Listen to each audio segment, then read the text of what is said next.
Wabarakatuh.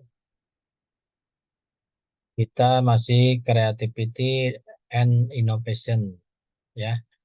Sedikit saya mengulangi tentang kreativitas bahwa dalam entrepreneur itu ada yang disebut atau yang dikatakan dengan creativity.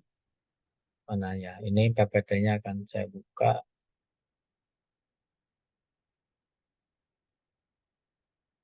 Nah, ini udah nampak ya.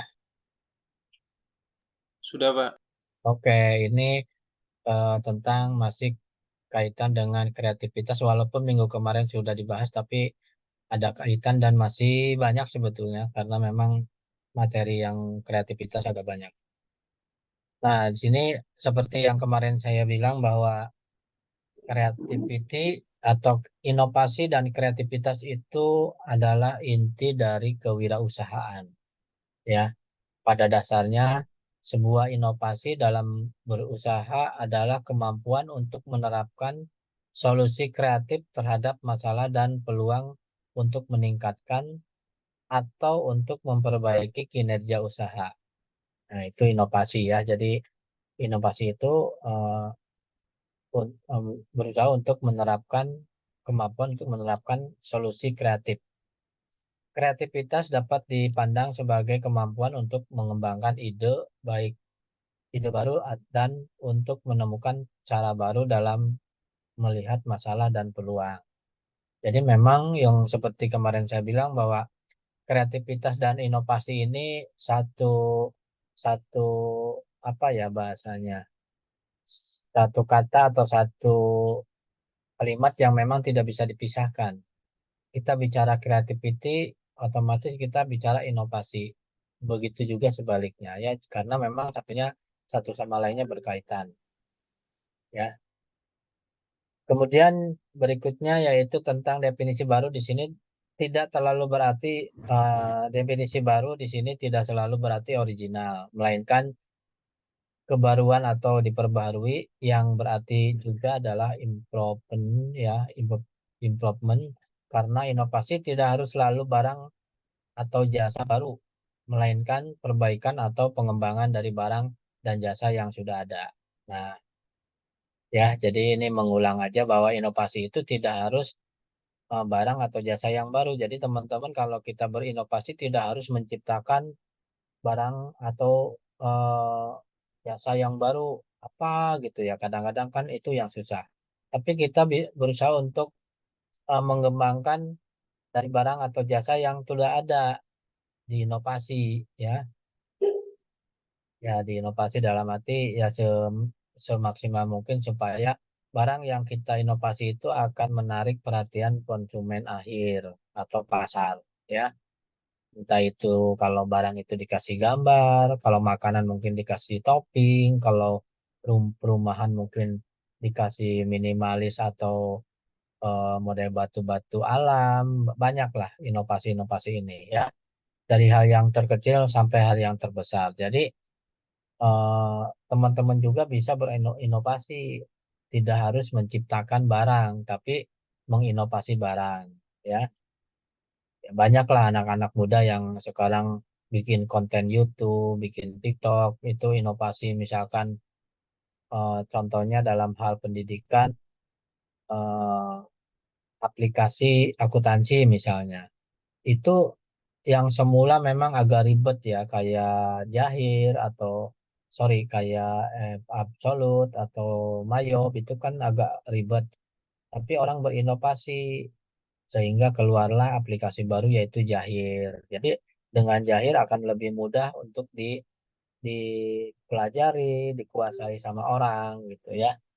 Jadi dengan eh, barang atau aplikasi atau jasa yang ada, kita inovasi supaya menarik atau bisa membuat lebih hasil lebih bagus daripada sebelumnya. Itu namanya inovasi ya.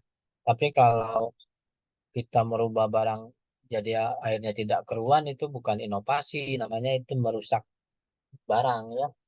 Jadi harus yang bermanfaat bagi orang banyak, apalagi kalau kita bicara tentang entrepreneur ya harus membuat orang jadi mau membeli produk kita gitu dengan inovasi yang ada, ya. Kemudian di sini ada pengembangan usaha membutuhkan kemampuan inovasi. Nah, dalam pengembangan usaha itu haruslah mempunyai kemampuan untuk berinovasi dan kreatif untuk menghadapi tantangan dalam usaha, khususnya untuk menemukan produk dan layanan yang unggul. Banyak produk dan layanan yang dihasilkan oleh pembisnis sukses merupakan hasil inovasi dan kreativiti yang dikembangkan dalam usaha. Nah, di sini jelas bahwa kalau kita mau mengembangkan sesuatu, baik itu produk atau jasa, ya kemampuan inovasi dan kreatif itu sangat diperlukan ya untuk apalagi dalam bidang tadi tentang dalam usaha, ya. Jadi bisa menemukan produk baru dengan inovasi yang lebih unggul sehingga akan merebut pasar, mengalahkan kompetitor, ya. Oleh karena itu, untuk menjadi wirausaha yang unggul diperlukan kemampuan berinovasi dan creativity. Ini yang merah nih, ya. Jadi kalau kita mempunyai kreativitas dan inovasi, secara langsung dan tidak langsung kita sudah menjadi seorang entrepreneur. Tinggal kita mengaplikasikan, kita tinggal action, apakah inovasi dan creativity itu akan menghasilkan kalau kita berbisnis atau akan menjadi tambah buruk barang-barang itu gitu kan. Yang tentunya di sini kalau kita bicara wirausaha berarti kan inovasi dan creativity ini akan tambah menghasilkan profit yang lebih banyak ketimbang sebelumnya gitu maksudnya ya. Hasil inovasi yang didasarkan creativity wirausaha menjadi produk dan jasa yang unggul. Nah, itu bisa dikatakan unggul ya. Jadi kalau misalnya teman-teman berbisnis makanan atau apa namanya makanan atau barang, anggap aja makanan yang lebih mudah itu dari yang pertama misalkan kok ini pelanggannya sedikit, coba berkreatif, coba berinovasi sehingga akan lebih eh, membuat pelanggan itu akan tertarik. Contoh, mungkin teman-teman pernah lihat produknya anaknya Pak Jokowi, itu siapa tuh, Kaisang ke siapa, yang berbisnis tentang eh, martabak dengan 10 rasa misalnya. Nah itu tadinya kan yang namanya martabak yang kita tahu martabak manis terutama ya, itu hanya coklat, kacang gitu aja. Tapi dengan adanya kreatif dan inovasi sehingga bisa berbagai macam rasa. Ada matcha, ada strawberry, ada nanas, ada coklat, ada blueberry dan macam-macam. Ya, itu salah satu bentuk creativity dan inovasi yang secara sederhana itu udah terlihat ya. Sehingga jadi konsumen kan tertarik dengan yang tadinya hanya sepintas melihat martabak gitu-gitu aja coklat doang sama kacang, akhirnya jadi banyak menarik, banyak warna yang tentunya warna di sini yang aman untuk dikonsumsi ya. Ya kayak bolu, bolu yang banyak warna itu apa namanya, bolu bolu apa ya, yang merah, ungu, kuning, nah itu. Nah, itu suatu bentuk creativity sehingga orang melihatnya udah tertarik ya. Beda dengan kalau lihat martabak coklat lagi, gitu lagi, jadi nggak menarik perhatian konsumen ya. Tapi dengan banyak rasa, akhirnya mereka jadi punya pilihan. Misalkan bisa request rasanya ini sama itu misalnya. Jadi nggak monoton harus coklat sama kacang saja gitu ya. Jadi di sini didasarkan kreativitas menjadi produk jasa yang unggul. Jadi mempunyai keunggulan. Ya, pisang goreng. Mungkin dulu yang namanya pisang goreng itu hanya pisang dikasih tepung digoreng. Sekarang ada pisang goreng yang pakai toppingnya es krim misalnya. Atau di atasnya ditaburi keju atau meses. Nah, itu kan creativity ya. Jadi kita ngelihatnya aja udah kayak enak gitu kan. Padahal kan sama aja pisang gitu ya. Jadi itu ada kreativitas dan inovasi sehingga menjadi suatu keunggulan bagi si UMKM atau produk kita harus mempunyai keunggulan dan mempunyai nilai jual yang tinggi. Sehingga apabila terjadi kenaikan harga juga konsumen tak masalah karena udah beda ininya ya.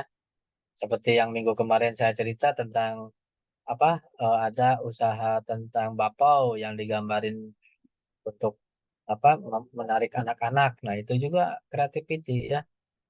Wirausaha melalui proses kreativitas dan inovasi menciptakan nilai tambah atas barang dan jasa dan yang kemudian menciptakan berbagai keunggulan yang termasuk keunggulan bersaing. Nah, betul. Jadi barang yang kita tadinya biasa saja jadi mempunyai nilai tambah sehingga akan bisa eh, mempunyai keunggulan terutama untuk para pesaingnya gitu ya. Jadi kalau teman-teman yang sudah punya usaha kecil-kecilan online makanan, minuman atau ikan atau apa makanan kayak catering gitu ya, itu harus bisa berinovasi, kreatif, jangan monoton itu aja ya. Sehingga nanti orang akan menjadi mencari produk kita dan kita menjadi mempunyai produk unggulan yang bisa mengalahkan pesaing ya. Perusahaan seperti Microsoft, Sony, Toyota Motor merupakan contoh perusahaan yang sukses dalam produknya karena memiliki kreatif dan inovasi. Nah, coba aja sekarang teman-teman lihat kendaraan bermotor, baik itu motor maupun mobil, ya atau mungkin komputer.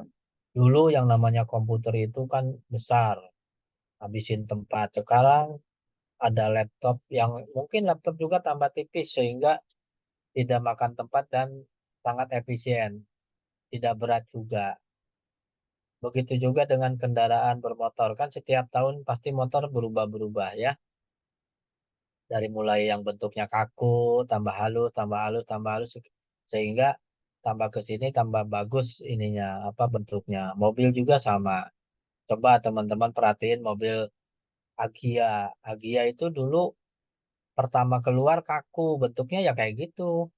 Tapi ke sini kan tambah kreatif ya, tambah dengan inovasi-inovasi sehingga bentuknya akan lebih menarik gitu sehingga orang yang tadinya hanya eh, apa melihatnya hanya sepintas tapi akhirnya jadi tertarik lah dengan mobil itu gitu. Itu karena dia punya keunggulan dan punya kreatif dan inovatif ya. Itu salah satu contohnya. Kemudian di sini ada menetapkan inovasi dan menciptakan produk dan layanan yang unggul. Ya, tentunya tidak mudah dalam wirausaha untuk menghasilkan produk dan jasa yang unggul. Ya, pasti tidak mudah lah, karena itu memerlukan kreativitas, ide-ide, inovasi, action, dan pasti sedikit banyaknya keluarin modal untuk percobaan. Dari berbagai alternatif, terutama banyak hal yang dipertaruhkan terkait risiko dan investasi itu kan. Jadi pasti risikonya ada, apakah dengan kreatif yang kita inovasi yang kita lakukan itu akan lebih eh, menarik atau lebih ramai atau lebih dicari orang atau bahkan sebaliknya itu risiko termasuk ke investasi ya. Ketika mengembangkan produk pasti kan ada investasi untuk percobaan dana waktu tenaga ya untuk meminimalkan risiko dan mengalokasikan sumber daya investasi dengan bijaksana. Wirausaha harus mempertimbangkan faktor-faktor. Nah, yang pertama, apakah spesifikasi produk dan jasa atau jasa baru yang akan dihasilkan memenuhi kebutuhan pelanggan atau tidak? Nah, tadi ya. Jadi sebelum kita melakukan inovasi atau kita melakukan kreativitas secara besar-besaran, percobaan dulu ya.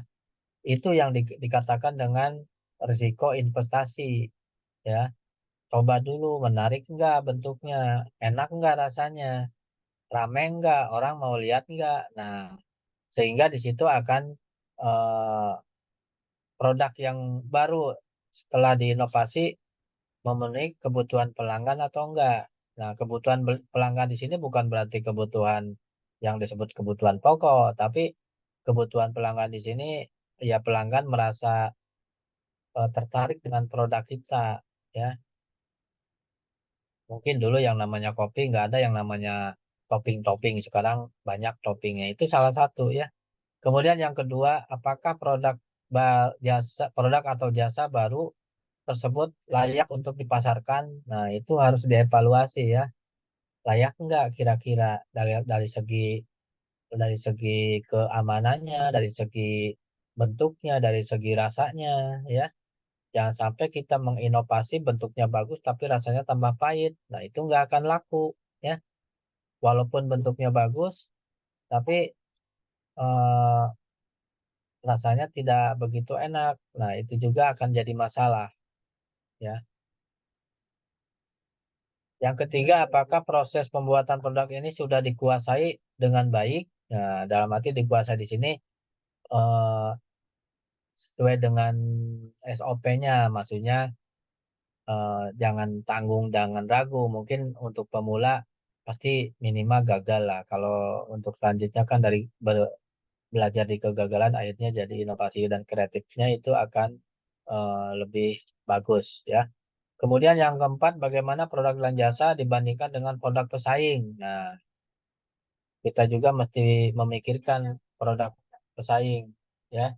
Jadi apakah produk kita lebih unggul dari pesaing atau bahkan sebaliknya setelah diinovasi produk kita malah jadi nggak bagus ketimbang pesaing. Nah, itu juga harus diperhitungkan ya, harus dipertimbangkan. Nah, yang kemudian yang kelima, bagaimana strategi marketing produk atau jasa baru yang akan dipakai. Nah, strategi marketingnya bisa bermacam-macam ya, bisa lewat online, lewat foto-foto di IG, di TikTok, ya di media sosial, atau mungkin lewat teman atau lewat brosur, banyaklah cara untuk strategi marketing. Nah, jadi teman-teman sekarang udah bisa coba punya produk, foto dijual. Itu iseng-iseng aja. Justru dari iseng itu akan menjadi besar, ya. Semua orang yang berhasil juga kayak mungkin teman-teman pernah dengar dulu ada yang upload foto, banyak foto itu akhirnya viral, akhirnya jadi jutawan kan. Nah, itu gara-gara apa? Iseng dia ngupload foto yang tentunya tanda kutip foto yang bagus ya, bukan berarti foto yang tidak bagus gitu ya. Jadi harus dengan adanya kreativitas atau bentuknya atau bingkainya banyaklah teman-teman yang lebih muda mungkin lebih banyak ide yang perlu di perlu diterapkan atau dicoba untuk menginovasi suatu produk minimal kayak misalkan foto diedit jadi agak bagus. Nah, itu bisa jadi ya itu yang kreatif ya. Kemudian di yang berikutnya di sini ada penetapan produk unggul dan manajemen inovasi. Manajemen inovasi memegang peranan penting dalam pertumbuhan perusahaan dan menguasai persaingan. Beberapa contoh perusahaan yang mengelola inovasi dengan baik adalah Apple dan Google. Nah, ya, jadi kayak produk Apple di sini adalah suatu bentuk eh, pertumbuhan yang menguasai persaingan. Ya, dulu belum ada Apple, mungkin orang tertarik ke yang lain, Huawei misalnya. Tapi setelah ada Apple, ya orang akhirnya tertarik, termasuk Google ya. Sejak didirikan tahun 70-an, Apple yang terus mengembangkan inovasinya, terus sehingga menghasilkan produk-produk gadget, iPad, iPhone, iPad dan yang diterima di pasar. Jadi sekarang kan udah membuat orang apa sih Apple apa sih iPhone, nah itu ya, jadi itu adalah salah satu contoh dari inovasi dari produk Apple Apple ya. Baik, lanjut yaitu tentang perlu disadari oleh wirausaha bahwa dari 1.000 ide yang brilian mungkin hanya satu yang menjadi inovatif. untuk menghasilkan 100 jenis produk dalam 1 tahunnya. Ya, jadi dari perkataan di sini bahwa bagi seorang wirausahawan atau wirausaha atau entrepreneur, mungkin dari 1.000 ide hanya beberapa ide yang bisa menjadi inovatif untuk menghasilkan 100 jenis produk dalam 1 tahunnya. Ya, bisa jadi 1 tahun ada inovasi ya. Kayak motor aja kan setiap tahun pasti ada perubahan. Keluar lagi, baru keluar lagi, baru keluar lagi bentuknya tambah bagus. Nah, itu adalah inovasi. Ya, banyaknya ide tersebut akan menuntut manajemen inovasi yang baik untuk menghindarkan ide yang menumpuk dan terhambat untuk diperkenalkan di pasar. Ya, jadi eh, sebetulnya banyak ide ya itulah yang namanya ide atau creativity itu sekali lagi saya bilang bukan milik orang yang pintar dan jenius saja. Ya, semua orang bisa memiliki dan pasti memiliki. Tinggal kita mau dan tidak untuk mengaplikasikan, untuk mencoba ide, ya. Jangan dulu berpikir yang ke belakang dalam arti, aduh kalau ide saya nanti akan dilaku nggak ya, laku nggak ya, jangan begitu ya. Jadi harus betul-betul coba diaplikasikan. Karena tanpa ada aplikasi kita tidak tahu apakah inovasi dan kreativiti kita ini diterima oleh masyarakat atau enggak. Makanya kalau dalam hal kuliner misalnya itu jangan terlalu banyak dulu untuk mencoba ide dan kreatif yang ada atau inovasi yang ada. Supaya apa? Risiko investasinya tidak terlalu besar dan risiko tidak lakunya juga tidak terlalu besar minimal. Ya, baru kalau ada eh, dikeluarkan ternyata penerimaan masyarakatnya bagus, antusias, ada tim survei dan itu diterima oleh masyarakat, barulah besar-besaran. Begitu maksudnya ya. Baik, ini hanya bisa dibaca.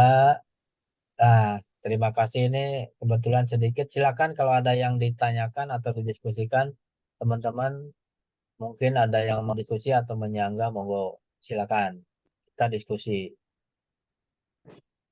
ya. Karena kalau hanya mendengarkan satu arah, yang ada malah teman-teman jadi jenuh. Tapi kalau diskusi, teman-teman juga ikut berpikir, harus kreatif. Jadi mahasiswa itu harus kreatif, termasuk dalam hal belajar. Belajar juga harus kreatif. Jangan hanya satu arah, dengar aja. Udah dengar, ditulis, ditumpuk, udah tinggal. Itu namanya mahasiswa. Hmm, Ya, silakan Farah. hmm. Siapa nih? Halo, siapa yang mau tanya ini? Farah mau nanya. Ada yang mau ditanyakan? Silakan. Sebelum eh, kita diskusi lagi, selanjutnya silakan. Ya, jadi sambil teman-teman ada yang mau bertanya, saya akan jelaskan sedikit. Jadi yang namanya kreatif itu, sekali lagi, inovasi dan kreatif itu bukan milik orang pintar dan jenius, tetapi milik semua orang. Ya, makanya perlulah kita menghayal itu perlu, tapi dalam tanda kutip menghayal yang positif ya. Menghayal gimana caranya nih produk kita biar bisa menguasai pasar. Apakah harus diganti bahannya atau ditambah bahannya atau harganya diturunkan itu kan kreatif kita ya, atau mungkin dalam hal harga bisa jadi adanya misalkan beli satu gratis satu. Nah, itu adalah ide kreatif yang sebetulnya menarik konsumen ya. Yang penting yang penting produk itu tidak rugi ya. Dengan perhitungan kalau beli satu gratis satu itu dia masih mendapatkan untung sebetulnya. Cuman mungkin tidak sebesar sesuai dengan yang normal. Tapi tujuannya kan supaya, nah sekarang gini, kemarin nih baru baru kemarin bahkan termasuk saya beli juga. Salah satu kreativitas dari eh, kuliner Ceko, donat Ceko teman-teman pasti tahu lah di mall banyak. Itu setiap tahun pas ulang tahun lah, karena memang kemarin ulang tahun Jeko, itu dengan ide dan kreatif dari manajemennya itu ada. Jadi beli satu gratis satu. Nah, jadi kalau beli satu losin, dapat dua lusin gitu. Dengan catatan yang kita beli bisa milih, tapi yang free itu tidak bisa request. Jadi harus apa adanya. Misalkan ada coklat, ada kacang, itu nggak bisa milih. Yang bisa milih itu yang kita beli. Ya, apa yang terjadi? Ngantrinya sampai 10 meter. Ya, baik di mall maupun di Jeko yang biasa. Nah, dari situ aja udah kelihatan itu adalah strategi strategi marketing dari kuliner donat Ceko. Selalu ada sehingga orang antusias kan beli. Nah, dia udah perhitungkan dengan kita membeli satu lusin itu sebetulnya walaupun dia mengeluarkan jadi dua lusin itu udah punya untung ya. Walaupun kecil tapi kan banyak. Orang banyak yang beli. Nah, tapi tidak serta-merta misalkan satu lusin gratis satu, kita beli dua lusin gratisnya jadi dua. Enggak, tetap. Kalau kita beli satu lusin, gratis satu lusin. Kita maruk ya, ada orang yang maruk beli dua lusin, ya tetap satu lusin dapatnya gitu. Nah, itu adalah contoh yang sederhana bahwa perusahaan Jeko itu melaksanakan jiwa entrepreneur dengan ide dan kreativitas yang ada dalam hal harga atau barang ya. Jadi dengan begitu orang jadi tertarik. Memang dapat untung kecil, tapi kalau untung kecil tapi banyak, itu akan lebih besar ketimbang untungnya banyak tapi yang beli sedikit. Ya, jadi orang tertarik, makanya selama atau biasanya 3 hari dibuka pas menjelang ulang tahun, akhirnya ada promo beli satu lusin gratis satu lusin. Nah, itu salah satu contoh yang sederhana dan baru kemarin ya. Jadi orang rela untuk ngantri panjang walaupun sampai 1 sampai 2 jam tapi mendapatkan kepuasan karena memang ya untuk ukuran kita donat atau makanan Jeko ini kan termasuk kelas menengah ke atas ya karena harganya juga lumayan. Tapi orang akhirnya tertarik, satu lah satu lusin, jadi dapatnya dua, jadi 12 dapat 24 ya. Silakan ada yang ditanyakan teman-teman, mana suaranya ini? Iya, Pak. Ya, silakan Mas Arif, ada yang didiskusikan nggak Mas Arif? Iya, Pak. Kalau masalah kreatif itu berarti kita sah-sah saja ya, Pak. Maksudnya meniru kreatif orang lain gitu di dalam suatu bisnis gitu. Istilahnya Boleh. Eh, kreatif boleh orang itu sebetulnya kita boleh. adopsi Tapi gitu ya, Pak. tapi jangan 100% kita niru ya. Ya, contoh sederhana. Kemarin terjadi ada kejadian tentang eh, mungkin teman-teman dengar produk ayam geprek onsu ya. Robin. Sebetulnya itu kan ada dua versi. Apakah apa siapa eh, onsu itu siapa namanya? Ruben. Itu Ruben Onsu itu apakah dia yang meniru atau yang satunya yang meniru? Karena yang saya baca di berita itu Onsu itu sebetulnya bukan Ruben Onsu tapi Rudi Rudi apa gitu, tapi disingkat jadi Onsu juga, sehingga yang saya tanya lihat di berita Ruben Onsu itu hmm, apa namanya dipandang atau dinilai dia tidak kreatif dan dia meniru dan plagiat dari yang punya merek Onsu itu, sehingga yang terjadi kenalah atau kenalah eh, denda sekian ratus juta. Nah, itu yang saya lihat di berita bahwa apa ayam geprek Bensu itu sebetulnya bukan Ruben Onsu, tapi namanya ada lah di Google, coba teman-teman lihat apakah Benny apa gitu, yang jelas Bensu juga gitu. Nah, jadi yang seperti yang Arif bilang, boleh-boleh aja tapi jangan 100% sama. Karena itu nanti dikiranya itu ada kan, namanya produk itu ada patennya, ada hakinya ya. Kalau kita udah dihakikan ya, hak intelektual ini, kalau ada orang yang niru percis itu bisa dituntut dengan denda sekian ratus juta dan kurungan sekian bulan ya. Misalnya contoh sederhana, tadi yang saya cerita bahwa ada yang namanya makanan punya anaknya Pak Jokowi, misalkan rasa ini ada 10 rasa, kita nyontek misalkan, ya kalau nyonteknya sah, tapi kalau untuk dikomersilkan itu udah tidak masuk ke kategori dia punya kreatif dan ide atau jiwa entrepreneur, tapi dia dibilangnya plagiatisme, jadi meniru punya orang. Apalagi ini akan menghasilkan apa istilahnya, eh, menghasilkan profit. Contoh sederhana, lagu aja lagu. Nah, kalau ada yang menyanyikan lagu misalkan karangan, anggap aja karangan Ebit misalnya. Kemudian ada yang suaranya mirip lagu dan menyanyikan lagu Ebit sehingga dikomersilkan. Nah, itu udah kena kena kena sanksi dia.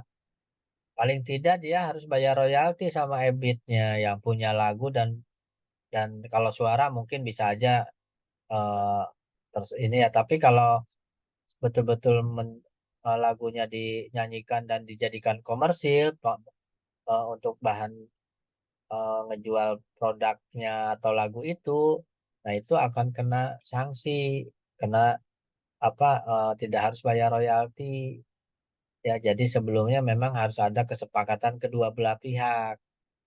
Jadi yang punya lagu juga dapat untungan dari royalti, yang menyanyikan juga tidak bersalah karena udah ada kesepakatan hitam di atas putih begitu ya, ada royalti.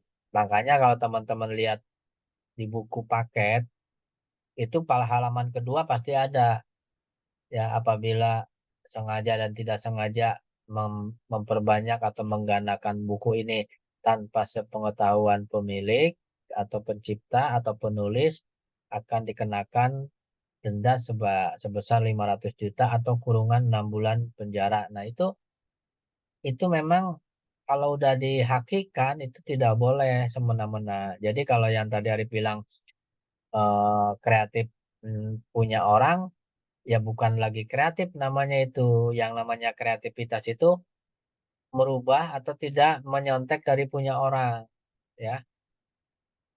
Jadi tidak jadi kita mempunyai betul-betul kreatif hasil pemikiran sendiri, ya.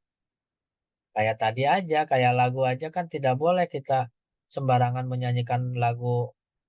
Contoh sederhana gini, saya kalau ada event ALC ya, suka diselingin dengan lagu kan, mungkin teman-teman suka suka dengarkan ada refreshing. Nah, itu pernah waktu pertama saya nggak matiin rekaman ya, sehingga lagu itu masuk ke rekaman. Pas saya jadikan itu YouTube, akhirnya si si video itu kena ban karena dari pihak yang mempunyai lagu itu tidak terima. Akhirnya diblokir kan ininya apa video saya itu. Nah, dari situ makanya saya belajar akhirnya setiap kita kalau ada event terus diselingi lagu itu, selalu saya pakai di pause dulu. Jadi untuk lagu itu nggak masuk ke rekaman. Setelah lagu selesai baru kita jalankan lagi rekaman. Nah, itu salah satu contoh yang memang kita harus kreatif ya. Jadi kalau kita hanya meniru orang yang sudah sukses, itu tidak kreatif namanya, tapi plagiatisme ya. Kecuali kalau kita punya izin dari yang punya produk, itu beda lagi ceritanya. Tapi kalau tiba-tiba kita meniru, misalkan ada makanan yang lagi rame sekarang, misalkan apa, es krim Mitsue atau apa itu, Michu ya. Maksud- Nah, kita misalkan mempelajari dan kita bikin hampir sama atau mereknya kita pakai. Nah, itu kita udah menyalahi aturan, nggak boleh. Itu akan kena denda, bisa bisa jadi denda ratusan juta, bisa jadi kurungan. Apalagi tujuannya untuk komersil, itu tidak tidak boleh ya, tidak boleh kalau masalah itu. Termasuk kalau nanti teman-teman bikin skripsi juga, itu tidak boleh plagiat, ya akan ketahuan karena ada aplikasi, termasuk saya juga punya aplikasi.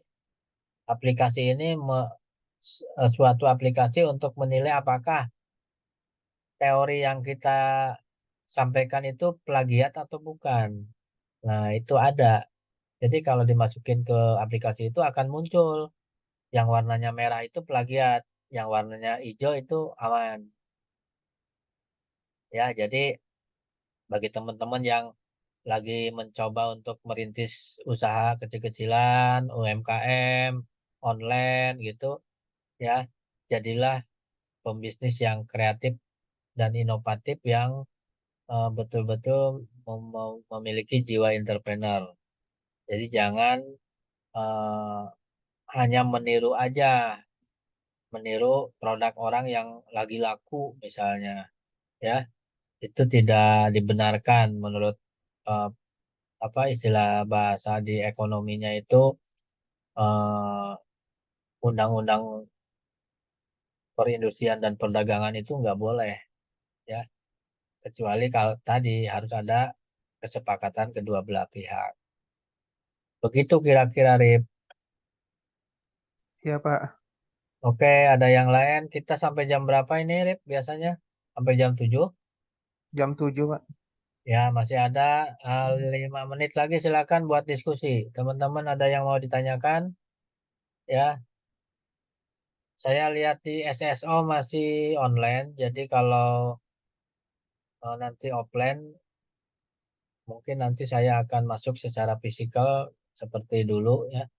Cuman mungkin waktunya jangan udah maghrib karena waktunya hanya sebentar. Ya bisa jadi sih udah maghrib karena nanggung ya jam 5:30, 5 itu sebentar lagi maghrib.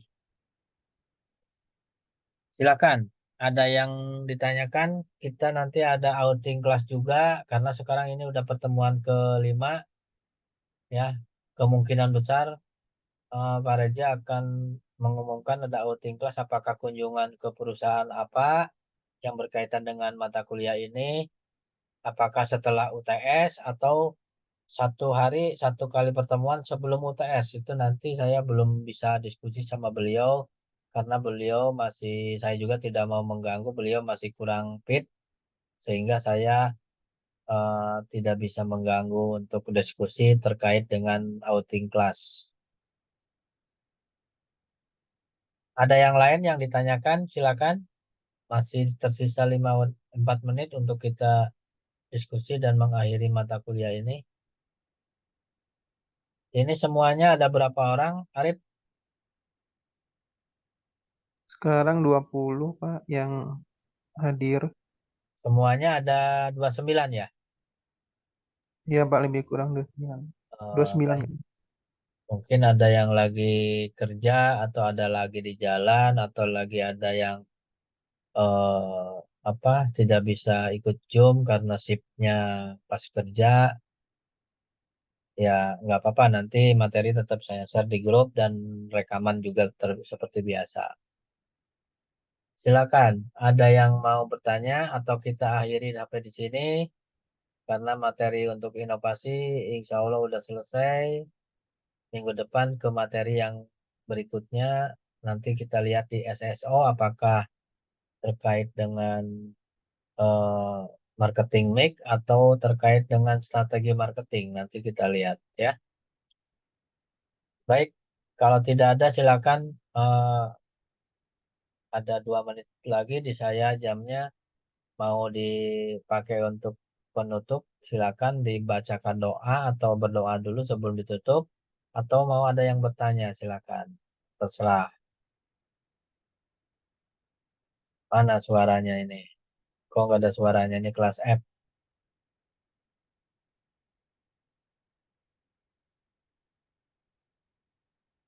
Robiatul. Pika, mana Pika? Suci, eh, atau Alifiatul Hudah. Alifiatul Hudah gimana bisnis ikannya? Udah lancar? Ah, nggak ada lagi di luar kali. Silakan. Oh ada. Gimana, Pak? Nah itu yang kemarin itu yang bisnis ikannya masih berjalan. Oh, iya, alhamdulillah masih, Pak. Iyalah harus kreatif. Jangan sampai itu bisnis orang tua, harus ada penerusnya. Jangan sampai udah rame, udah lancar malah terhambat gara-gara kita tidak kreatif dan tidak mau mencoba untuk meneruskan. Iya, Pak. Silakan ada yang lain atau ditutup aja dengan doa. Silakan Silvi untuk memimpin doa. Baik, Bapak.